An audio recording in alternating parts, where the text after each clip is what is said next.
Dua terdakwa kasus dugaan korupsi pada pembangunan turap penahan tanah Rumah Sakit Kusta Dr. Rifai Abdullah Palembang yang berlokasi di Kabupaten Banyuasin, tahun anggaran 2017, kembali menjalani sidang.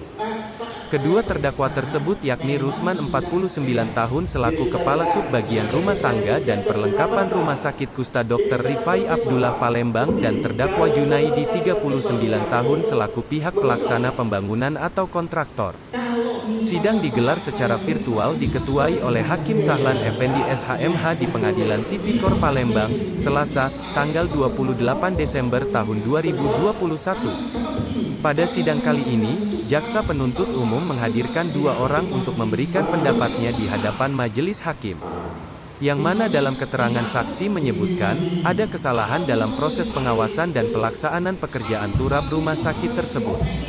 Dikonfirmasi pada kuasa hukum terdakwa Rusman, Lisa Merida mengatakan, jika dalam keterangan ahli tadi jelas jika kerugian negara bukan total loss. Kalau ahli yang pertama masalah bangunan ya, turap. Secara langsung dari bangunan Pak Rusman. Waktu kita tanya masalah total loss, ternyata tidak total loss, ada nilai. Jadi 53% itu ada. Jadi tidak ada total loss. Jadi nilainya ada.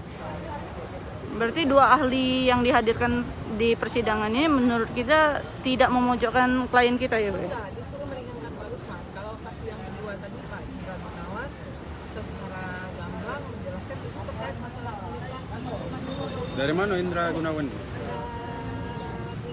BPU. Itu terkait masalah administrasi.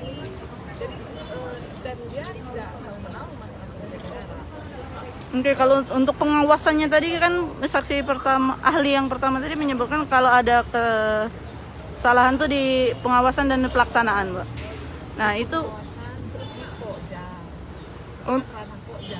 Oke, kalau untuk pelaksanaannya sendiri bukan tanggung jawab Kalian kita kan? klien kita ya, Pak? Bukan dong, kan ada pengawas. Ada konsultan pengawas. Oke, berarti sejak Itu istilahnya indirect ya ke klien kami ke Pak Rusman. Oke. Tidak secara langsung ke Pak Rusman. Oke, Ada kesalahan di sini ya, kesalahan administrasi yang kita buat. Dan itu didasarkan lagi oleh si Indra, Pak Indra. oke, kalau untuk pada persidangan selanjutnya kita akan menghadirkan saksi meringan kan ya, Bu? Yang meringankan rencana ada 3 orang. Diri ya. Ini masuk ke ranah pidana atau bukan?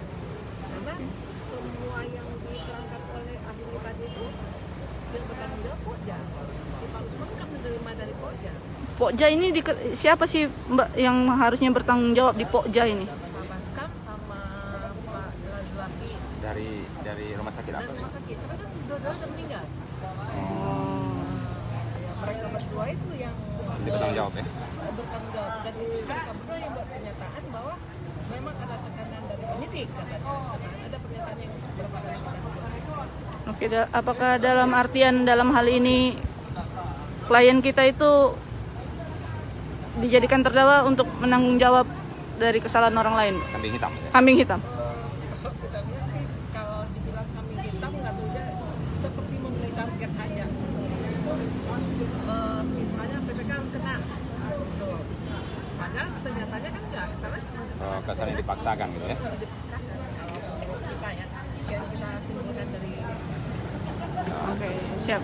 Sementara itu dari kuasa hukum terdakwa Junaidi, Novita Sari SHMH mengatakan jika seharusnya pihaknya mampu mengerjakan dan menyelesaikan proyek pembangunan turap tersebut. Walaupun dia ada mengatakan seharusnya tidak akurat apa yang dibuat oleh perencana, dan yang bertanggung jawab itu adalah konsultan perencana.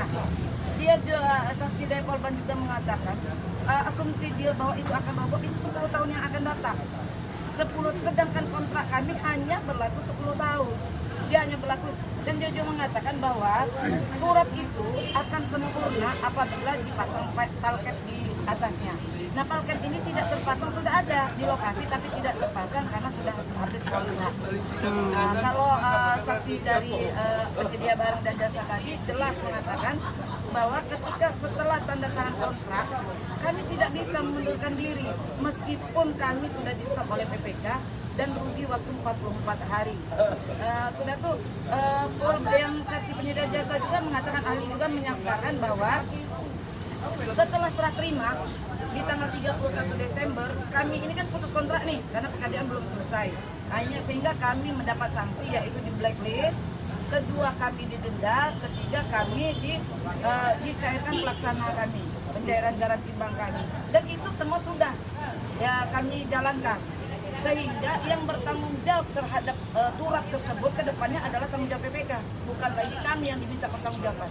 Dan semua pelanggaran, kalaupun ada pelanggaran tentang dokumen pada saat penawaran di Pokja atau adanya saksi keahlian yang diduga PNS itu seharusnya menjadi denda administrasi, bukan kurungan badan. Dan juga saksi penyedia ahli tadi juga menerangkan bahwa apapun yang terjadi ke depannya itu hanya merupakan sengketa administrasi, tidak seharusnya menjadi sengketa tindak pidana korupsi. Dan kami juga sudah, seperti yang diketahui sebelumnya, kami sudah melakukan gugatan perdata atas kompensasi 44 hari yang tidak diberikan oleh PPK, atas PMK 243 yang seharusnya diberikan, yang sudah kami penuhi syaratnya juga tidak diberikan. Sehingga yang terjadi pemutusan kontrak tersebut karena sudah kita serah terima seharusnya menjadi tanggung jawab penuh PPK, bukan lagi penanggung jawab pelaksana. Artinya yuk kalau pihak kita diberikan perpanjangan waktu itu proyek ini selesai ya? Pasti selesai. Kan terpotong 44 hari dari 120 hari, sedangkan diberi perpanjangan 5 hari saja kami menyelesaikan bobot 9%. Kekurangan itu cuma 46%. Kalau 44 hari diberikan, 10 hari saja diberikan perpanjangan, selesai pekerjaan tersebut. Dan tidak ada kerugian negara. Oke. Keterangan dari ahli yang pertama yang dihadirkan jelas yang dibangun itu.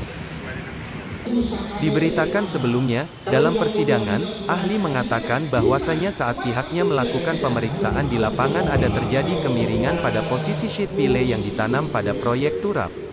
Di kesempatan sama, ahli mengatakan jika pada pembangunan turap tersebut baru terselesaikan sebesar 53% saja. Sementara itu saat tim kuasa hukum terdakwa menanyakan apakah proyek tersebut masih bisa diperbaiki, ahli konstruksi mengatakan masih bisa. Hai pemirsa Sri Popo TV, jangan lupa komen, like, dan subscribe, serta tonton